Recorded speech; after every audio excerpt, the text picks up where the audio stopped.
Financial account unit 2 accounts of amalgamation of partnership firm. Amalgamation એટલે શું? સંયોજન, ભાગીદારી પેઢીનું. હવે એને સમજીએ. આપણે આ ચેપ્ટરની અંદર શું કરવાનું છે, એક પેઢી અને બીજી પેઢી બંને પોતાનો બિઝનેસ બંધ કરીને નવી પેઢીના નામથી બિઝનેસ સ્ટાર્ટ કરશે. એક્ઝામ્પલ તરીકે એ લિમિટેડ અને બી લિમિટેડ, એ પેઢી અને બી પેઢી પોતાનો અલગ અલગ સેપરેટ બિઝનેસ કરતા હોય. હવે એ પોતાનો બિઝનેસ બંધ કરીને નવી પેઢી એ બી પેઢી તરીકે બિઝનેસ સ્ટાર્ટ કરશે, જેની અકાઉન્ટિંગ એન્ટ્રી અને નેસેસરી એડજસ્ટમેન્ટ નેસેસરી અકાઉન્ટ આ ચેપ્ટરની અંદર આપણે શીખવાના છે. સમમાં જોઈએ એટલે તમને ખ્યાલ આવી જશે કયા કયા અકાઉન્ટ બનાવવાના છે. Sum number first, partnership firm A B and XY agree to amalgamate on 31 December 2021 under the name of Indian Brothers. The balance sheet of A and B as on 31st December 2021 was as under. હવે balance sheet આપેલી છે, A બીની જ balance sheet આપેલી છે, એના related જ adjustment છે. તો એ બીના બુક્સ ઓફ અકાઉન્ટમાં અકાઉન્ટ ક્લોઝ કરવા માટેના કયા કયા અકાઉન્ટ બનાવવાના છે અને ક્વેશ્ચનમાં શું આપણે પ્રિપેર કરવાનું છે નીચે તમને ક્વેશ્ચનમાં કીધેલું હશે. એના બેઝ ઉપરથી આપણે અકાઉન્ટ બનાવવાના થશે. એડજસ્ટમેન્ટ આપેલા છે. એ બીની પ્રોફિટ શેરિંગ રેશિયો 2:3. ફર્સ્ટ છે, before amalgamation as loan is paid off by the firm A and B. Amalgamation પહેલાં એની લોન હતી એ પેડ કરી દેશે. કોણ કરી દેશે? પેઢી એ પેડ કરી દેશે. એટલે પેઢી પોતે જ પેડ કરી દેશે, એટલે નવી પેઢીમાં આ આવશે નહીં. એના પછી સેકન્ડ છે, the new firm does not take over investment and bank loan. નવી પેઢી ઇન્વેસ્ટમેન્ટ અને બેંક લોન લેતા નથી. The investment are distributed in capital ratio. એનો મતલબ શું કે નવી પેઢી ઇન્વેસ્ટમેન્ટ અને બેંક લોન લેતા નથી, તો એ ડિસ્ટ્રીબ્યુટ કરી દેવામાં આવશે ભાગીદારો વચ્ચે. ઇન્વેસ્ટમેન્ટને કયા રેશિયોમાં? કેપિટલ રેશિયોમાં. કેપિટલ રેશિયો કયો છે? 80,000 અને 60,000. તો એનો રેશિયો કેમ થાય? 8:6. એના પ્રમાણમાં ડિસ્ટ્રીબ્યુટ કરવામાં. જ્યારે કોઈ પણ ભાગીદારને અસેટ્સની વેચણી થતી હોય ત્યારે તેના કેપિટલ અકાઉન્ટમાં ડેબિટ સાઇડ એની એન્ટ્રી કરવામાં આવે અને એ PSRમાં હોય પણ, એટલે પ્રોફિટ શેરિંગ રેશિયોમાં હોય, નફા નુકસાન પ્રમાણ હોય, પણ અહીંયા કીધેલું છે કેપિટલ રેશિયોમાં ડિસ્ટ્રીબ્યુટ કરવાની છે. એ એડજસ્ટમેન્ટ છે, એ ખાસ આપણે જોશું. ગુડવિલ છે 50,000ની. ગુડવિલની વેલ્યુએશન, ગુડવિલ આપણે ક્રિએટ કરીએ પાર્ટનર્સના કેપિટલ અકાઉન્ટની ક્રેડિટ સાઇડ એના પ્રોફિટ શેરિંગ રેશિયોમાં. લેન્ડ એન્ડ બિલ્ડિંગ 10% ઓછી કિંમતે લઈ જવામાં આવશે. લેન્ડ એન્ડ બિલ્ડિંગ 80,000ના 10%, આ 10% ઓછી કિંમતે, લેસ કિંમત. પછી છે furniture, discount reserve, bad debt reserve. હવે કયા કયા અકાઉન્ટ આપણે પ્રિપેર કરવાના છે? સૌથી પહેલાં છે profit and loss adjustment account. Second છે પાર્ટનર્સ કેપિટલ. થર્ડ છે ગુડવિલ અકાઉન્ટ. ફોર્થ છે ન્યૂ ફર્મ્સ અકાઉન્ટ. 1 by 1 જોઈએ એટલે આપણે ખ્યાલ આવી જશે. સૌથી પહેલાં P&L એડજસ્ટમેન્ટ. P&L એડજસ્ટમેન્ટ એટલે શું? P&L એડજસ્ટમેન્ટ એટલે અસેટ્સમાં વધારો થતો હોય, એટલે કે ફર્મને ફાયદો થતો હોય એ બધું ક્રેડિટ સાઇડ, દેવાના ઘટતા હોય અને અસેટ્સમાં વધારો થતો હોય એ બધું ક્રેડિટ સાઇડ, અને અસેટ્સમાં ઘટાડો થતો હોય ને દેવામાં વધારો થતો હોય એટલે આપણું ડેટમાં વધારો થતો હોય ને અસેટ્સમાં ડિક્રીઝ એટલે કે ઘટાડો થતો હોય ડેબિટ સાઇડ ડિસ્ક્લોઝ કરવામાં આવશે. તો P&L એડજસ્ટમેન્ટ આપણે એ રીતે પ્રિપેર કરશું એડજસ્ટમેન્ટના અકોર્ડન્સમાં. એડજસ્ટમેન્ટમાં આપણે જોતા જઈએ. સૌથી પહેલાં શું એડજસ્ટમેન્ટમાં હતું કે લેન્ડ એન્ડ બિલ્ડિંગ 10% ઓછી કિંમતે દર્શાવવાની છે. લેન્ડ એન્ડ બિલ્ડિંગ બેલેન્સ શીટમાં હતી 80,000ના 10% નુકસાન થાય એટલે P&L adjustment account. P&L એડજસ્ટમેન્ટનું Gujarati થાય નફા નુકસાન હવાલા ખાતું, જ્યાં એડજસ્ટમેન્ટની ઇફેક્ટ પ્રોફિટ અને લોસમાં ફર્મને શું થાય છે એના બેઝ ઉપર ડેબિટ અને ક્રેડિટ આપવામાં આવશે. પછી છે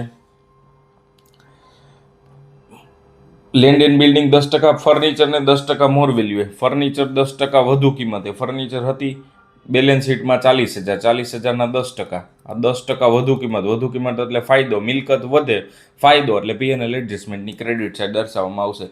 એના પછી છે સ્ટોક 35,000. સ્ટોકની કિંમત હતી 36,000. 35માં થાય તો સ્ટોકમાં કિંમતમાં ઘટે. કેટલા થયા? 36,000માંથી આપણે કેટલા કરીએ છીએ? 35. તો 1,000 રૂપિયા ઘટે એટલે ડેબિટ સાઇડ એને મેન્શન કરવામાં આવશે.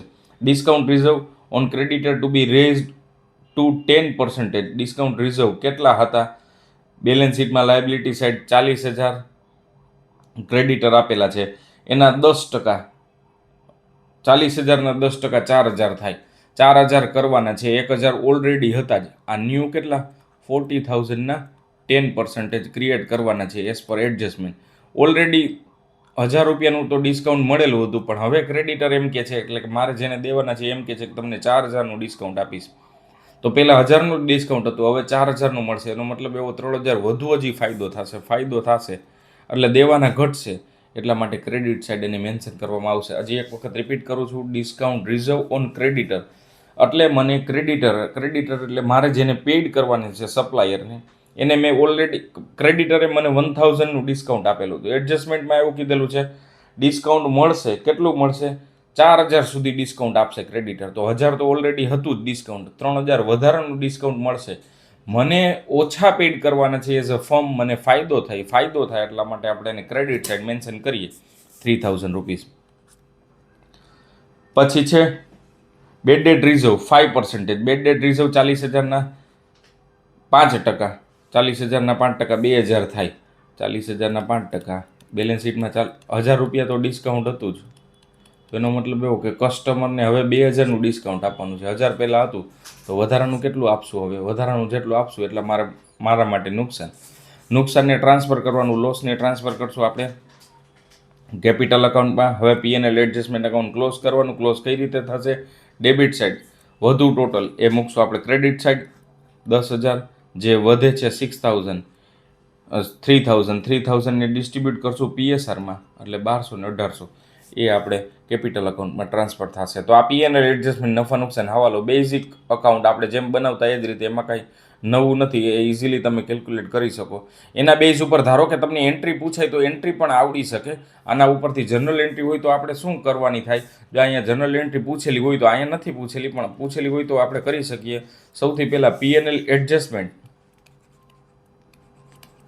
અકાઉન્ટ ડેબિટેડ કેટલા? તો કે 8,000 ટુ લેન્ડ એન્ડ બિલ્ડિંગ.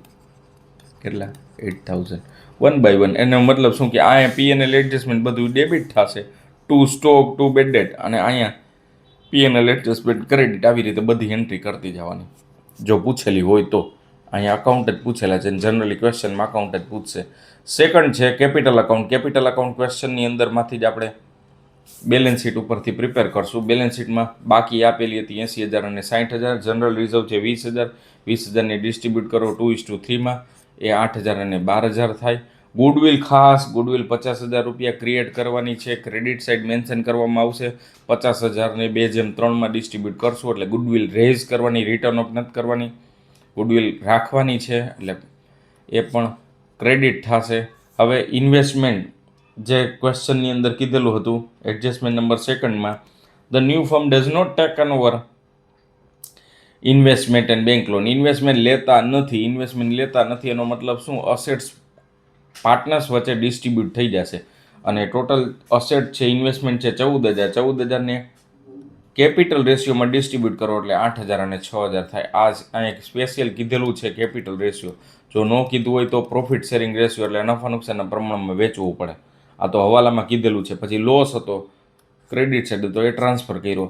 જે વધે એને ક્લોઝિંગ બેલેન્સ કહેવાય, એ નવી પેઢીના ખાતે ટ્રાન્સફર કરવું. અહીંયા ખાસ બેલેન્સ શીટ નહીં પ્રિપેર થાય. અત્યારે તમે 12થમાં અત્યાર સુધી તમે શીખેલા હશો, એડમિશન વખતે, રિટાયરમેન્ટ વખતે તમે બેલેન્સ શીટ પ્રિપેર કરતા, પણ અહીંયા બેલેન્સ શીટ પ્રિપેર નથી થઈ કારણ કે પેઢીનું અકાઉન્ટ બંધ થઈ જાય છે. તો તમારે શું પ્રિપેર કરવાનું થશે? નવી પેઢી એટલે કઈ? Indian brothers. અને એને બેલેન્સ શીટના ફોર્મથી નહીં, પણ ડેબિટ ક્રેડિટના ફોર્મથી, એટલે અકાઉન્ટના ફોર્મથી આપણે પ્રિપેર કરવાનું થશે. સૌથી પહેલાં આપણે અસેટ સાઇડથી જે એડજસ્ટમેન્ટમાં પ્લસ માઇનસ હોય એ કરીને, અને લાયબિલિટીમાં એ રીતે પ્લસ માઇનસ કરીને, પછી આ બેલેન્સ શીટની જેમ આનો ટોટલ હંમેશા ટેલી જ થશે. અને એમાં 1 બાય 1 આપણે જોઈએ.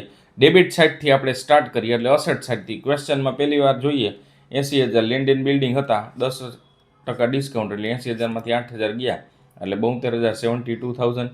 પછી 40,000ના ફર્નિચર હતા, અને એમાં ક્વેશ્ચનમાં જ કીધેલું છે 10% વધુ, એટલે ટોટલ વેલ્યુ નવી પેઢી ખાતે કેટલી ટ્રાન્સફર કરવાની થશે? 44,000. ગુડવિલ તો 50,000 કરવાના હતા કીધેલું છે. પછી ડેટર્સ ઉપર પણ રિઝર્વ છે. જો ઇન્વેસ્ટમેન્ટ છે, ઇન્વેસ્ટમેન્ટ નહીં આવે કારણ કે પાર્ટનર્સ વચ્ચે ડિસ્ટ્રીબ્યુટ થઈ ગયું, ડેટર્સ આવી ગયા. પછી સ્ટોકમાં પણ ડિસ્કાઉન્ટ હતું, એની પણ આપણે એન્ટ્રી કરી. અહીંયા આ એક ખાસ કેશ ઓર બેંકની ક્લોઝિંગ બેલેન્સ એ કઈ રીતે આવશે, એના અકાઉન્ટ ઉપરથી મળશે. તો એ આપણે અકાઉન્ટ નીચે બનાવેલું છે એના બેઝ ઉપરથી ખ્યાલ આવશે, એટલે આ એક ઇમ્પોર્ટન્ટ છે.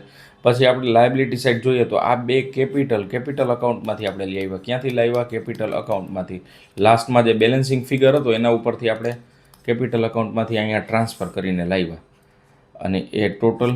પછી બેંક ઓવરડ્રાફ્ટ ક્વેશ્ચનમાં છે, બેંક ઓવરડ્રાફ્ટ 11,000 રૂપિયા, તો 11,000 રૂપિયા. પછી બેંક લોન અને એની લોન તો પેડ કરવાની હતી, એટલા માટે આપણે અહીંયા ન્યૂ ફર્મના અકાઉન્ટમાં આવશે નહીં. ક્રેડિટરમાં રિઝર્વ હતું, તો ક્રેડિટરમાં 10% રિઝર્વ હતું, એ માઇનસ કરીને જેટલી અમાઉન્ટ થાય 36,000. જનરલ રિઝર્વ તો ડિસ્ટ્રીબ્યુટ થઈ ગયું હતું, એટલા માટે એ નહીં આવે. શું કામ ડિસ્ટ્રીબ્યુટ થયું છે? કેપિટલ અકાઉન્ટમાં એડ થઈ ગયું છે ક્રેડિટ સાઇડ કરીને. અને લાસ્ટમાં છે કેશ ઓર બેંક અકાઉન્ટ. ઓપનિંગ બેલેન્સ આપેલી હતી 35,000, એની લોન પેડ કરી અને બેંક લોન પેડ કરી. એન્ટ્રી થાય ને, આપણે લોન પેડ કરીએ તો લોન પેડની એન્ટ્રી શું કરીએ? લોન અકાઉન્ટ ડેબિટેડ ટુ કેશ ઓર બેંક અકાઉન્ટ, અને એની લોન પેડ કરો તો લોન અકાઉન્ટ ડેબિટેડ ટુ કેશ ઓર બેંક અકાઉન્ટ. તો બંનેની લોન પેડ કરો, જે અમાઉન્ટ વધે એને ક્લોઝિંગ બેલેન્સ કહેવાય. આ ક્લોઝિંગ બેલેન્સ આપણે અકાઉન્ટમાં ડેબિટ સાઈડ લખ્યા છે. તો 35,000 બેલેન્સ હતી, ટોટલ તમે 34,000 પેડ કર્યા, વધે 1,000 ટ્રાન્સફર કર્યા ડેબિટ સાઈડ. આ સમ નંબર ફર્સ્ટ. તો આપણે કેટલા અકાઉન્ટ બનાવેલા? P&L adjustment account, capital account, new firm account અને કેશ ઓર બેંક અકાઉન્ટ. તો આવી રીતનો ક્વેશ્ચન તમને એક્ઝામમાં પૂછી શકાય. એના પછીનો sum number second. Two firm namely Dave brothers and Bhatt brothers decide to amalgamate, અને નવી પેઢીનું નામ છે શ્રી રાજ બ્રધર્સ. દવે બ્રધર્સ. હવે અહીંયા એક જ સમ હતો, આની પહેલાનું એક પેઢીના જ એડજસ્ટમેન્ટને આપણે ધ્યાનમાં લીધા. અહીંયા બે પેઢીના એડજસ્ટમેન્ટને ધ્યાનમાં લઈશું, એટલે ડબલ સમ થઈ જશે. પણ ડબલ સમ લેન્ધી ન થાય એટલા માટે હવે આપણે P&L એડજસ્ટમેન્ટ અકાઉન્ટ કમ્બાઇન બનાવશું. કમ્બાઇન P&L એડજસ્ટમેન્ટ બનાવીએ તો પણ ચાલે, અને સેપરેટ આપણે સેગ્રીગેટ કરીને બનાવીએ તો પણ ચાલે. તો 1 by 1 આપણે અકાઉન્ટ બનાવીને જોઈએ. સૌથી પહેલાં છે દવે બ્રધરની ફેક્ટરીની વેલ્યુ કેટલી છે? 80,000. જે એડજસ્ટમેન્ટ આપેલા છે, એડજસ્ટમેન્ટના બેઝ ઉપર એની ઇફેક્ટ આપવાની છે. એડજસ્ટમેન્ટ તમે પ્રિન્ટ કાઢીને એડજસ્ટમેન્ટમાં બેલેન્સ શીટમાં ટીક કરી નાખવાનું. 1 by 1 એડજસ્ટમેન્ટની ઇફેક્ટ P&L એડજસ્ટમેન્ટમાં જેમ કરતા એ જ રીતે આપણે સૌથી પહેલાં પહેલી પેઢીના બુક્સ ઓફ અકાઉન્ટમાં દવે બ્રધર્સમાં, અને પછી આપણે કરીએ ભટ્ટ બ્રધર્સમાં. આ સમની અંદર સેપરેટ અકાઉન્ટ બનાવવાના છે. સમ નંબર થર્ડમાં જો આપણે કમ્બાઇન બનાવવું હોય તો એ રીતે પણ કરી શકીએ. કમ્બાઇન એટલે શું? P&L એડજસ્ટમેન્ટની બે કોલમ, પહેલાં દવે બ્રધરની અને બીજી ભટ્ટ બ્રધર્સની. તો સાથે કરી નાખો તો સમય બચે, અને ડ્રો કરવા માટે આપણે વધુ સમય ન જાય, અને 10 માર્ક ઇઝીલી શોર્ટ ડ્યુરેશનમાં કમ્પ્લીટ થઈ શકે. પણ અહીંયા અલગ અલગ આપેલું છે, તો આપણે અલગ અલગ પહેલાં દવે બ્રધર્સનો સમ જોઈએ, એના એડજસ્ટમેન્ટ આપણે કન્સિડર કરીને એન્ટ્રી કરીએ. દવે બ્રધર્સના એડજસ્ટમેન્ટમાં સૌથી પહેલો એડજસ્ટમેન્ટ સેકન્ડમાં કીધેલું છે value of Dave brother factory 80,000. ફેક્ટરીની કિંમત 80,000, બેલેન્સ શીટમાં 60 આપેલા હતા. તો કેટલો વધારો થયો? 20નો વધારો. 80માંથી 60 એટલે જે વધારો થાય, અસેટ્સ વધે એટલે ફાયદો એટલે ક્રેડિટ સાઈડ. એના પછી છે ભટ્ટ બ્રધરની, એ અત્યારે ધ્યાનમાં નહીં લઈએ. પછી બોથ ફર્મની મશીનરી રિડ્યુસ થશે 10%. મશીનરી 50,000 હતી, 10% રિડ્યુસ થાય. 50,000ના 10% 5,000 રિડ્યુસ થાય એટલે પેઢી માટે નુકસાન થાય એટલે ડેબિટ સાઈડ એને મેન્શન કરવામાં આવશે. એના પછી છે value of investment increase by 10%. Investment 20,000ના 10% વધારો થાય એટલે ફાયદો એટલે ક્રેડિટ સાઈડ. પછી છે સ્ટોકની કિંમત 10% વધારો થશે. સ્ટોક હતો બેલેન્સ શીટમાં દવે બ્રધરનો 40,000, તો 40,000ના 10%, 40,000ના 10% એટલે 4,000. પછી કીધેલું છે ડિસ્કાઉન્ટ રિઝર્વ 5%. ક્રેડિટરને દેવાના હતા એમાં 5%નું ડિસ્કાઉન્ટ મળશે એટલે ફાયદો. ઓછા ચૂકવવાના થશે, 30,000ના 5% એટલે 1,500. અને બેડ ડેટર્સ ઉપર 5% BDR એટલે ડેટર્સ છે 30,000ના 5% 1,500. ટોટલ ક્રેડિટ સાઈડનો ટોટલ ક્રેડિટ સાઇડના ટોટલને મૂકીએ ડેબિટ બાજુ, જે વધે એને પ્રોફિટ કહેવાય. ક્રેડિટ વધુ હોય તો પ્રોફિટ કહેવાય, ડેબિટ વધુ હોય તો લોસ કહેવાય. એ ટ્રાન્સફર કરવામાં આવે કેપિટલ અકાઉન્ટમાં. અને કેપિટલ અકાઉન્ટમાં આપણે 1 by 1 જે બેલેન્સમાં આપેલી છે, ક્વેશ્ચનમાં જ આપેલી છે, ઓપનિંગ બેલેન્સ, પછી પ્રોફિટ એન્ડ લોસ એટલે પ્રોફિટ આપણે ટ્રાન્સફર કર્યો, રિઝર્વ ફંડ હતું 28,000, એને 4:3ના રેશિયોમાં ડિસ્ટ્રીબ્યુટ કર્યું બંને પાર્ટનર વચ્ચે. પછી જો નફા નુકસાન ખાતાની બાકી પણ આપેલી છે 40,000ને પણ 4:3માં ડિસ્ટ્રીબ્યુટ કર્યું, એને એ પણ ક્રેડિટ સાઇડ પાર્ટનર્સના કેપિટલમાં. જે બાકીની બેલેન્સ વધે એ નવી પેઢી ખાતે ટ્રાન્સફર કરવામાં આવશે, આપણે પહેલા સમમાં જોયેલું એ જ રીતે. હવે નવી પેઢીનું નામ છે શ્રી રાજ બ્રધર્સ. ફેક્ટરી 80,000, મશીનરીની કિંમત ઘટાડો થાય છે 80,000. કઈ રીતે? 60 + 20 હવાલામાં કીધેલું છે એ મુજબ. પછી આમાં 50,000માંથી 5,000 માઇનસ થાય. પછી ઇન્વેસ્ટમેન્ટ કેટલા છે? 20,000. 20,000ના 10%, 20,000 + 10% એટલે થાય છે. એટલે અસેટ્સ જેટલી હોય એ બધી નવા પેઢીમાં ડેબિટ સાઇડ અને લાયબિલિટી છે નવી પેઢીમાં ક્રેડિટ સાઇડ વિથ એડજસ્ટમેન્ટ. એટલે એડજસ્ટમેન્ટ પછીની બેલેન્સ આપણે મેન્શન કરવામાં આવશે. સ્ટોકની વેલ્યુ 10,000, 10% વધારો થાય છે. 40,000ના 10%, 40,000 + 10%. પછી BDR રિઝર્વ છે 5%, 30,000ના 5% દર્શાવીને. કેશ ઓર બેંક બેલેન્સ જે આપેલી છે એઝ ઇટ ઇઝ, એમાં કાંઈ ફેરફાર નથી, કોઈને લોન પેડ નથી કરેલી એટલા માટે. અને પ્રીવિયસ સમમાં પેડ હતી. Prepaid expense as it is જે આપેલા છે. તો આ બધું અસેટ સાઇડમાંથી મેં લખી. આ બધી કઈ વિગત છે? અસેટ સાઇડની વિગત, જે એડજસ્ટમેન્ટ પછી મેં કન્સિડર કરી. અને લાયબિલિટી સાઇડમાં ક્રેડિટરમાં પછી બિલ્સ પેએબલ છે as it is, outstanding salary અને બંનેની કેપિટલ જે આપણે આ ક્યાંથી મળી? કેપિટલ અકાઉન્ટમાંથી. તો આ રીતે આનું અકાઉન્ટ ટેલી થાય, ન્યૂ ફર્મનું અકાઉન્ટ. પછી એવી જ રીતે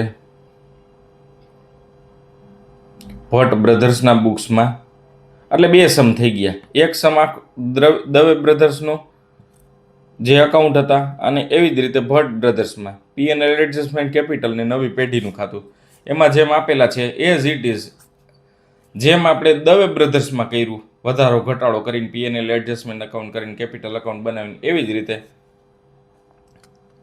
ભટ્ટ બ્રધર્સમાં પણ સેમ એડજસ્ટમેન્ટ અને સેમ એવી રીતે ઇફેક્ટ કરવાની છે. તો આ એક ખાલી સેકન્ડ છે, એ તમે કેલ્ક્યુલેટ કરી નાખજો. સિમ્પલ આ જે દવે બ્રધર્સનું હતું એવી જ રીતે ભટ્ટ બ્રધર્સમાં, બીજો કાંઈ એમાં ફેરફાર નથી. એટલે જે કાંઈ અસેટ્સમાં વધારો હોય ક્રેડિટ સાઇડ, અસેટ્સમાં ઘટાડો હોય તો ડેબિટ સાઇડ, લાયબિલિટીમાં ઘટાડો હોય તો ક્રેડિટ સાઇડ, લાયબિલિટીમાં વધારો હોય તો ડેબિટ સાઇડ. અને બેઝિક એન્ટ્રી આપણે ટ્રાન્સફર કરીએ કેપિટલની, પછી પ્લસ માઇનસ કરીને નવી પેઢીમાં અસેટ્સમાં દર્શાવવામાં આવશે. હવે last sum number 3, Sachin Sehwag distribute profit sharing. Ratio એનો છે 2:1. રાહુલ ધોનીનો રેશિયો છે 3:1. બંનેની પેઢી આપેલી છે અને કીધેલું છે કેટલા અકાઉન્ટ બનાવવાના છે. Necessary account, P&L adjustment, goodwill account, capital account. હવે જો બંનેના બુક્સમાં બનાવવાના છે. હવે જો આવી રીતે કીધું ને કમ્બાઈન કરીને કરી નાખો તો પણ ચાલે. જો એડજસ્ટમેન્ટને ધ્યાનમાં રહીને તમે 2 કોલમ કરી નાખો તો તમારે એટલા અકાઉન્ટ વધારે પ્રિપેર ન કરવા પડે એટલા માટે. હવે છે 1 by 1 એડજસ્ટમેન્ટને ધ્યાનમાં લઈને આપણે કેલ્ક્યુલેટ કરતા જઈએ. Sum number 3, adjustment number 1, value of premises and furniture both the firm is reduce by 10%. Premises અને ફર્નિચરની વેલ્યુ 10% ઘટાડો થશે.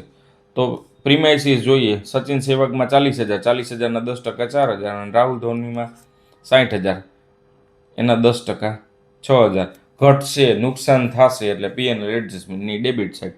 અને ફર્નિચરમાં સેમ 10% 1,600 ને 400. એના પછી છે સ્ટોકની વેલ્યુમાં 20% વધારો થશે. 20% વધારો 80,000 ના 20% 16,000.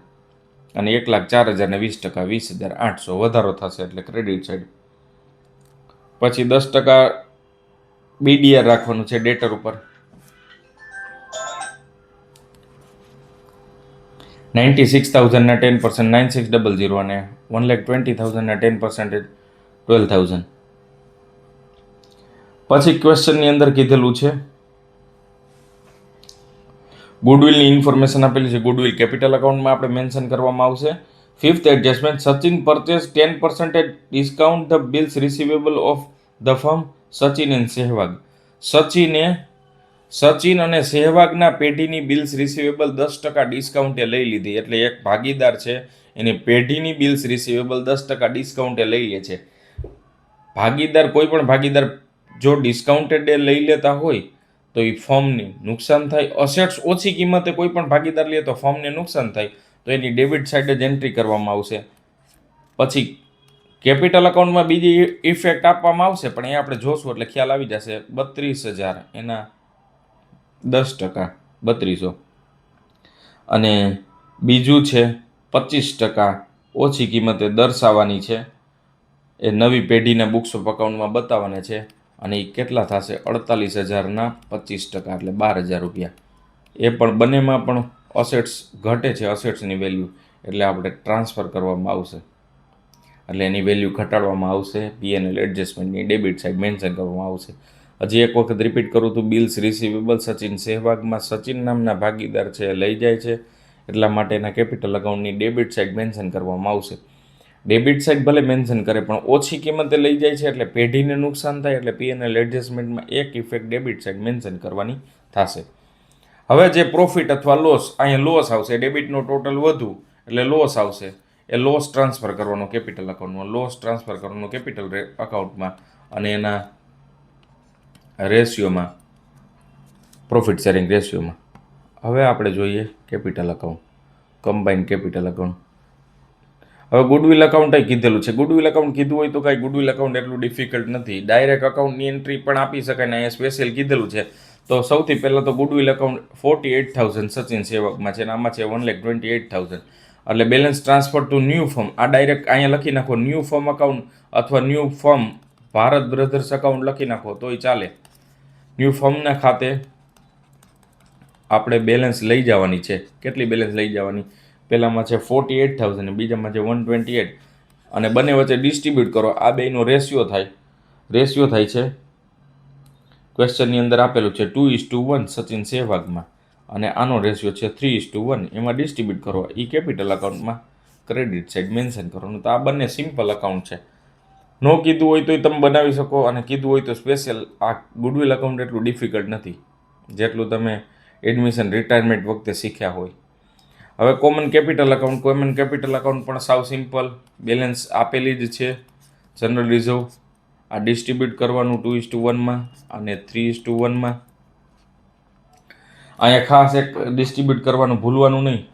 Profit sharing ratio, profit sharing fund, worker profit sharing fund એ લાયબિલિટીમાં આવશે, જ્યારે worker accidental and compensation fund છે એ ડિસ્ટ્રીબ્યુટ થશે among their partner in profit sharing old PSR, અને એ પહેલામાં છે 24,000ને ડિસ્ટ્રીબ્યુટ કરો 2:1માં, અને બીજામાં છે 16,000ને ડિસ્ટ્રીબ્યુટ કરો 3:1માં.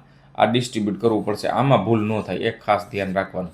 બાકી તો સિમ્પલ જ છે. ગુડવિલ તો આપણે અકાઉન્ટમાંથી જોયા, અને નો આપેલું હોય તો એ ડિસ્ટ્રીબ્યુટ કરી દેવાની. આ P&L એડજસ્ટમેન્ટનો લોસ હતો. અને એક જો સચિન એ બિલ્સ રિસીવેબલ 10% ઓછી કિંમતે લઈ જાય છે તો 32,000 માઇનસ 10% એટલે 28,800 એને લઈ જાય. એટલે અહીંયા બ્રેકેટમાં લખો એટલે તમને ખ્યાલ આવે. પછી જે કેપિટલ વધે એ કેપિટલ ટ્રાન્સફર કરવાની. કઈ જગ્યાએ ટ્રાન્સફર કરશું? અહીંયા જો તમને કીધેલું છે કે નવી બેલેન્સ શીટ બનાવો. અત્યાર સુધી આગલા બે સમમાં બેલેન્સ શીટ નહોતી, પણ અહીંયા બેલેન્સ શીટ છે, એટલે નવો સમ છે એનો અલગ છે, તો આ પણ એક્ઝામમાં પૂછી શકાય. તો બેલેન્સ શીટમાં કાંઈ નથી, માં ડેબિટ સાઇડ આપણે અસેટ્સ બતાવતા, અહીંયા અસેટ્સ બાજુ, એટલે કે એક પ્રકારનું બેલેન્સ શીટના ફોર્મેટની અંદર જ બતાવવાની. આ 4 કેપિટલ, પણ બંનેની કમ્બાઇન લાયબિલિટી અને કમ્બાઇન અસેટ્સ કરીને આપણે મેન્શન કરશું. હવે 1 by 1 જોતા જઈએ. સૌથી પહેલાં છે કેપિટલ આવી ગયું, લાયબિલિટી સાઇડથી સ્ટાર્ટ કરીએ. એક્સિડેન્ટલ ફંડ ડિસ્ટ્રીબ્યુટ થઈ ગયું, ક્રેડિટર છે 50,000 ને 70,000. તો આ છે સચિન અને સહેવાગની પેઢીના, સચિન અને સહેવાગની. આ છે રાહુલ અને ધોનીની પેઢીના. બંનેની પેઢીના મર્જ થાય અને નવી પેઢી બંનેના ક્રેડિટર લઈ લેશે, એટલા માટે 1,20,000 લાયબિલિટી સાઇડ. પછી બિલ્સ પેએબલ 20,000 ને 22,000, ટોટલ 42,000. પછી પ્રોફિટ શેરિંગ 10,000 ને 20,000, એ પણ 30,000. આ છે પહેલી પેઢી, આ બીજી પેઢી, તો બંને પેઢીનો કમ્બાઈન. આમાં એડજસ્ટમેન્ટ પછી જે વેલ્યુ વધે એ બંનેનો ટોટલ. ફર્નિચરમાં પણ સેમ, ડેટર્સમાં, સ્ટોકમાં. બિલ્સ રિસીવેબલમાં ખાસ સચિન સહેવાગની પેઢી નહીં આવે. શું કામ? કારણ કે સચિન પોતે બિલ્સ રિસીવેબલ લઈ જાય છે. તો રાહુલની એક જ પેઢી આવશે. રાહુલને 48,000 હતું, એમાં 25% ઓછી કિંમત એડજસ્ટમેન્ટમાં કીધેલું હતું, દર્શાવવાની છે. તો આવશે કેટલા? 36,000. અને કેશ 1,04,000 અને 1,12,000 ક્વેશ્ચનમાં જ આપેલા છે, તો 2,16,000. પછી બંને સાઈડનો ટોટલ હંમેશા ટેલી જ થશે. એ ટેલી થઈ ગયા એટલે તમે સમજી શકો કે તમારો આન્સર સાચો છે અને તમે 10 માર્ક સિક્યોર કરેલા છે. તો આ સાથે અમાલગમેશન ચેપ્ટર પૂર્ણ કરીએ. All the best for your exam. એક વખત કેલ્ક્યુલેટ કરી નાખશો એટલે તમને ઇઝીલી પૂરેપૂરા માર્ક્સ આવી શકશે. અમાલગમેશન ઇઝીમાં ઇઝી ચેપ્ટર છે. ચેપ્ટર 1 છે એ થિયોરેટિકલ આસ્પેક્ટ છે, એ કોઈ પણ એક ક્વેશ્ચન પૂછાશે. ચેપ્ટર 2 અમાલગમેશન. તો ખાસ કેલ્ક્યુલેટ કરજો એક વખત એક્ઝામમાં જાઓ એ પહેલાં. Thank you. All the best.